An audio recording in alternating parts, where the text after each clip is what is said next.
What's up, y'all? Brandon with BC Talks here. Every year, one of my local comic book shops has a great Labor Day sale, and this year was no different. This year, they were offering half off of all books, $20 and under, and for the rest of the store, they were offering 20% off. So I decided I'd take advantage of these deals to try and put a dent in my Chris Claremont Uncanny X-Men collection. Anybody that's collecting the X-Men, the Uncanny X-Men series, and especially the Chris Claremont issues, I know that's a very popular collection out there, knows that especially the earlier issues, it's really hard to get.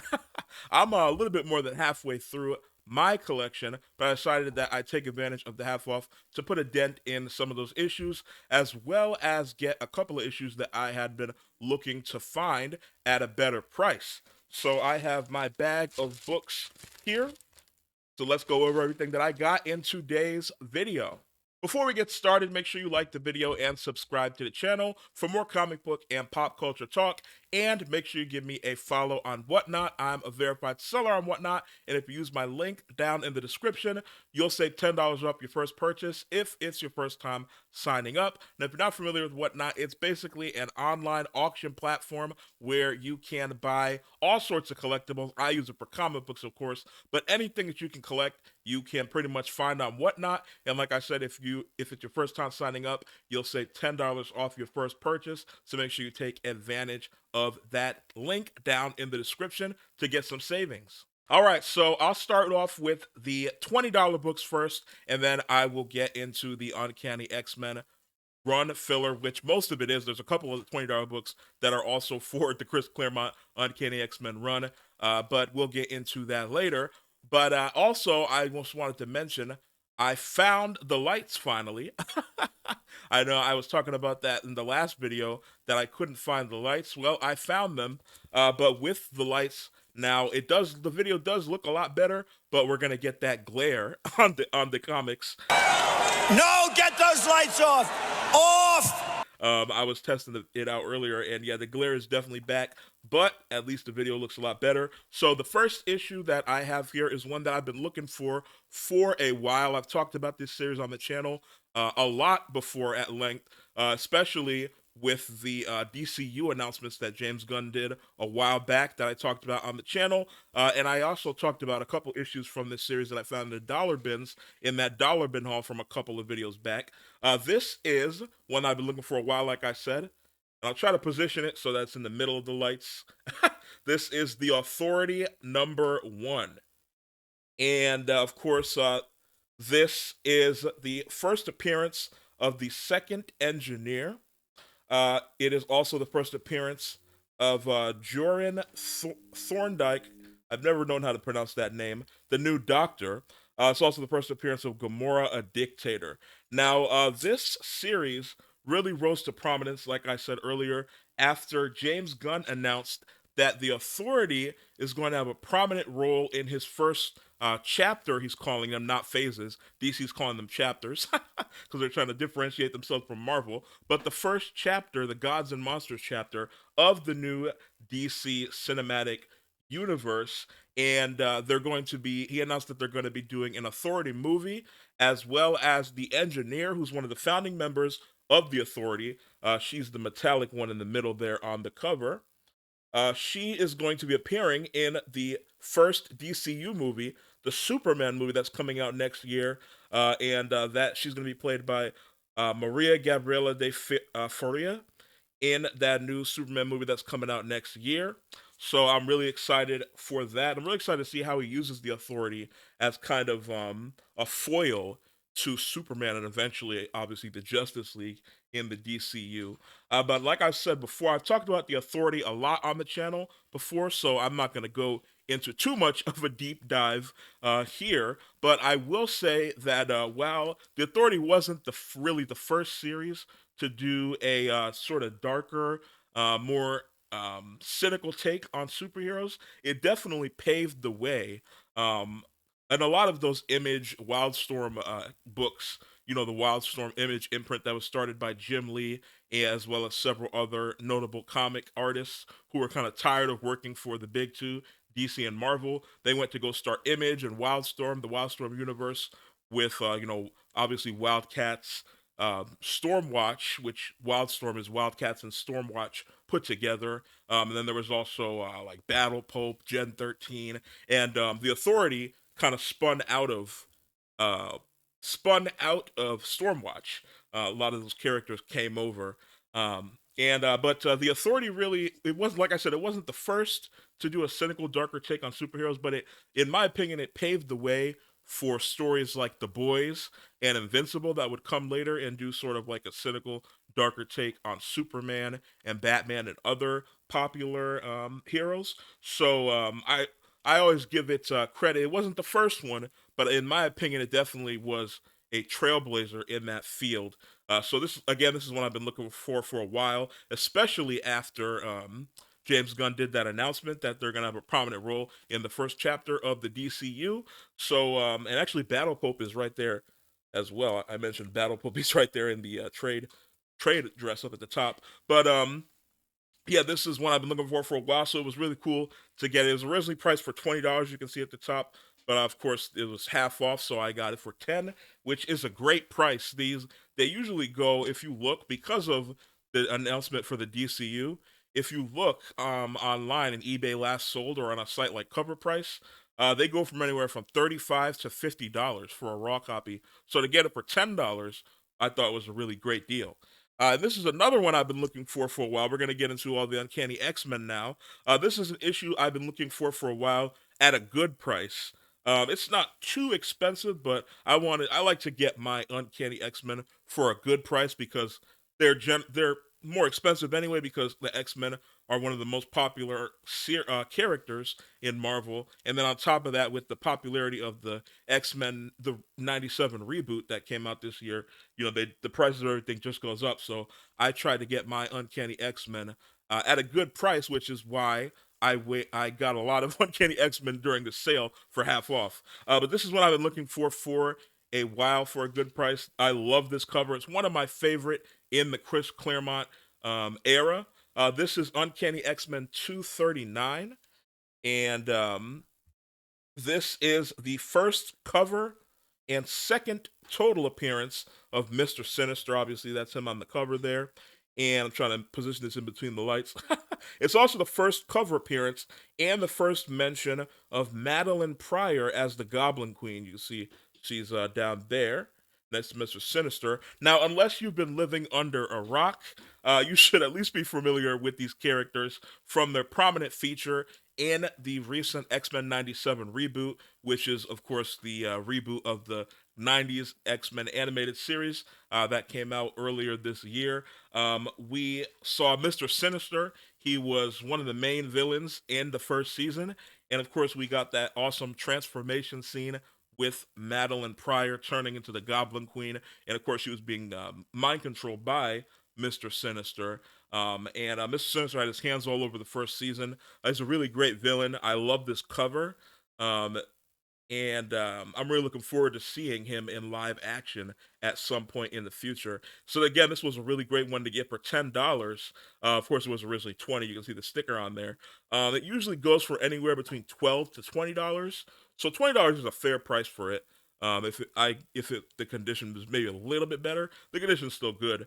But to get it for $10, I thought was a really great deal. And then this next one, this is the last $20 one before we get into the regular um, priced issues. This one is Uncanny X-Men 184. It is the first appearance of another uh, character in X-Men '97 who had a prominent role. This is the first appearance of Forge, who is a mutant who has the ability to build nearly anything that's technological. It's also the first appearance of Naze, who was a Cheyenne mystic and mentor to Forge, who was later revealed to be the adversary. Now, as I mentioned before, unless you've been living under a rock, you obviously, if you follow comics, you have probably watched or at least heard of the X-Men '97 series that came out earlier this year. Forge had a great role in that, in the life death um, arc of the show with Storm, and the adversary was in that as well. So this is the first appearance of Forge and the first appearance of the adversary, and they actually switched up the adversary in from how the adversary was in the comics to how they portrayed them in X-Men '97. I thought the change was better. I really like how they made the adversary sort of a spiritual being that was kind of manipulating Storm on a mental and emotional level instead of it just being another villain for Storm to beat up and punch physically. I thought it was a lot more compelling of a story for her to go through that mental battle with the adversary. And but the reason I want to pick this up is obviously one because I was missing it from my run from my collection, but also because Forge is going to be having a much larger role in season 2 of X-Men '97. As at the end of the X-Men '97 series, or the end of season 1, in one of those end post-credit scenes, we'll say one of the ending season scenes, we saw Forge. Obviously, the team split up when they battled after that big battle at the end. They got split throughout time, and Forge and Bishop are the only ones left in the main timeline. And Forge was looking at a big board with all of the X-Men related characters, and they had different designations for them, whether they were deceased or off-world, or they were okay, or their whereabouts were unknown. And so Forge was trying to put together a new team to try and find the original X-Men. So Forge is obviously in the next season going to have a very prominent role. So I'm looking forward to that. And also, I'm looking forward to seeing what team he builds. And we were gonna talk about that a little bit later with one of the issues that I picked up for the run filler. But that is going in the to fill the spot for number 184 and the Uncanny X-Men Chris Claremont run. Now these are the run filler. Well, I guess those two are run filler too because I didn't have them. But we'll get into the ones that weren't $20. And I'll let y'all know if there are keys. Actually, a good few of them are keys, minor keys. So I'll talk about them as we go along, and you can see the prices I got half off. So you can see the prices. I didn't rebag and board them yet. This first one is Uncanny X-Men 147. I like this cover, but it is not a key. It was originally $7, so I paid $3.50 for it. Then we have Uncanny X-Men 148. This one is a key. It's the first appearance of Caliban, who's a mutant with the ability to track other mutants. I feel like Caliban will probably have an appearance in season 2 as well. And then it's also Angel quits the X-Men in this issue as well. And that one was $8, so I paid 4. You can see the stickers as well. So all the stickers are still on there. I paid half of what the sticker says. Then this is Uncanny X-Men 150. This is also a minor key. This is the origin of Magneto. Specifically, the first time they referenced him having Jewish ancestry and his childhood spent in Auschwitz. Which obviously, if you're familiar with Magneto, you know that obviously, that wasn't his origin starting when Stan Lee created the X-Men, but Chris Claremont took over, of course, and kind of recreated the X-Men. And so this was the first mention of Magneto having Jewish heritage and being in Auschwitz as a child and getting separated from his family. And obviously, that became a prominent part of Magneto's backstory. If you've watched the X-Men movies, you know that was prominent in the X-Men movies. And obviously, we saw in X-Men '97, we got to see a little bit of that as well. So that is an interesting issue. This next one is not a key. This is X-Men 1 or Uncanny X-Men 151. This is Kitty Pryde. She's leaving the X-Men. I don't know why it's not a key because she's leaving the X-Men. You'd think that'd be like a minor key. But it's not a key, at least not listed on Key Collector. This next one is Uncanny X-Men 156. This one is a minor key. It is the origin of Crosshair and the first appearance of Akanti. This next one is Uncanny X-Men 157. This one is not a key, but I do like the cover there. This next one is Uncanny X-Men 160. This one is a key. It is, this is one that I was talking about earlier. This is the first appearance of Ilyana Rasputin, who of course is Colossus's sister, and the first appearance of Siri, a demon from the Limbo realm. Now, of course, Ilyana Rasputin, she is the more prominent uh, key there. She is also known as Magic, of course. If you follow comics, you know that. And Magic actually did appear in live action in the Fox universe before Disney, right before Disney bought Fox. Well, actually, it was when in the process of them buying Fox. I think the movie was made before they bought Fox, but the movie was released after they bought Fox and kind of got lost in the shuffle. So not a lot of people went in to see it, and it wasn't that great anyway. But the New Mutants movie that came out right around the time when Disney bought Fox, Anya Taylor-Joy played Magic in that movie. A lot of people don't know that. I don't think that was before Anya Taylor-Joy started popping, and before she got hot. Now she's in everything. She was in the Mad Max prequel. She was in the Menu movie, which I really enjoyed, and she's also in Dude. She's going to be playing Paul Atreides' sister, which that's going to be a very big role in the third movie. So Anya Taylor-Joy is a lot bigger than that role now, so I wouldn't expect to see her returning to that role. For one, she probably had a bad experience with that movie, just how poorly it did and how poorly it was received. And also, she's a lot bigger than that role now. So she probably wouldn't return to it anyway unless they gave her a lot more money. But I would like to see Anya Taylor-Joy back in the MCU, or selfishly, y'all know I'm a DC guy first, even though this whole haul is Marvel. Well, except for the Authority, that was DC. Well, it's DC now. It used to be Wildstorm, but it's DC now. They folded into DC after DC bought Wildstorm. But yeah, I'm a DC guy first and foremost. If y'all didn't know, if you've been following the channel, you know that. So selfishly, I would like to see Anya Taylor-Joy in the DCU before she returns to the MCU, and maybe since she had a bad experience with Marvel, she might go over to DC. We'll see. But yeah, so Anya Taylor-Joy was in live action, or Magic was in live action as Anya Taylor-Joy, and then we also saw Magic briefly, a little cameo, if you will, of Magic. When Morph was fighting, I think it was when he was fighting the Goblin Queen, he turned into Magic briefly. But I think that if and also at the end of in that scene I mentioned with Forge, that post credit scene in the first season, that big board that he had. If you zoom in, it's a little blurry, the board. If you zoom into the top right corner, I think it is, we see Magic on the board, and she doesn't have a designation. I think Colossus is also okay, so I think we might be seeing Magic and Colossus on the new X-Men team with Forge. So I think that she's gonna have a lot bigger role in the second season of X-Men '97. So that will be cool to see as well. So hopefully we get a lot more of Magic. I think she's an interesting character. This next one is Uncanny X-Men 167. This is not a key, but I do like that cover. I think it's a really good cover.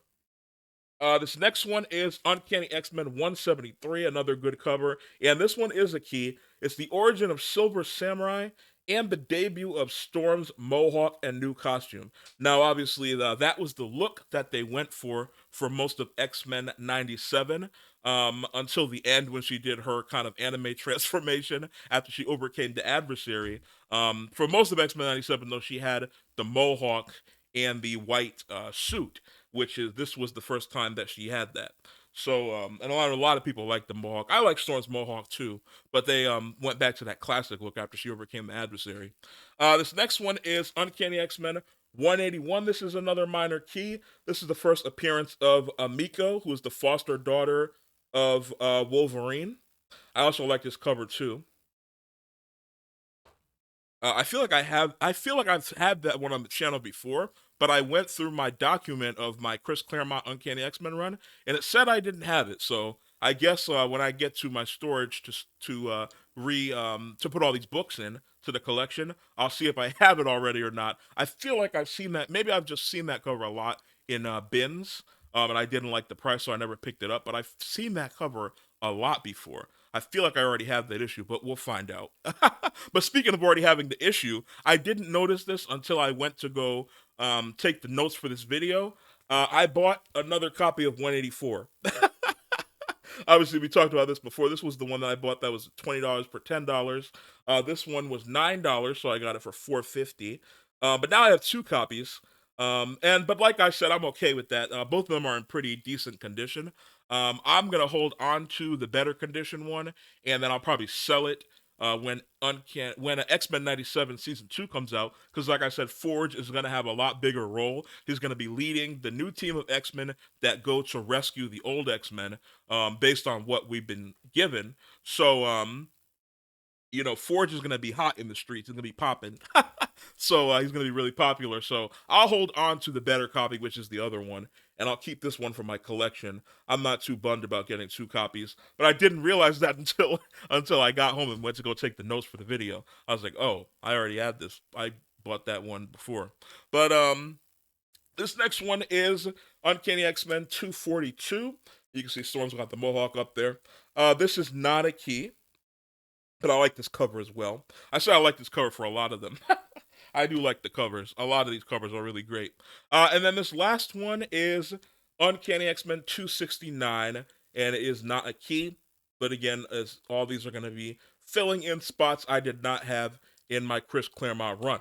So that is the last issue that I got on Labor Day. Now, in case you're wondering about how far along I am on my Chris Claremont run, my collection of his run, I have about 120, if I counted right, out of the 186 issues that I need for the run. That's not including Giant Size or any of the annuals. I am collecting those, but just strictly speaking about the Uncanny X-Men issues that he wrote, there are 186 of those. It goes from issue 94 to issue 280.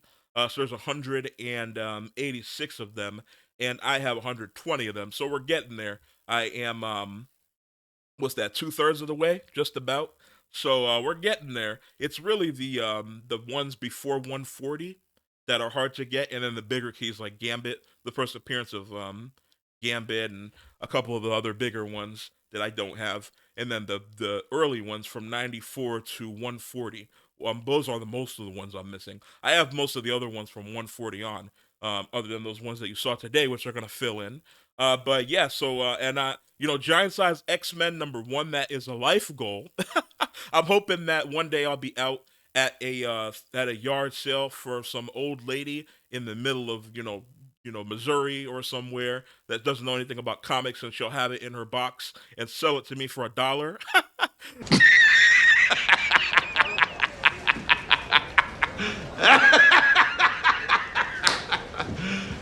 You serious? That's a little pipe dream that I have. That's a life goal. Giant Size X-Men #1. Eventually, I do want to get that, but right now, I'm just working on the Chris Claremont written issues of Uncanny X-Men, which is that 186, and then I'll work on all the other Chris Claremont ones after that. So that's gonna do it for today's video. Let me know down in the comments what you thought of the haul, and let me know if you got anything in, if any of your comic book shops had any Labor Day sales, and if you got anything cool on Labor Day this weekend, this past weekend, in any sales. Let me know down in the comments below. Make sure you leave a like on the video and subscribe to the channel for more comic book and pop culture talk, and I will see y'all another day.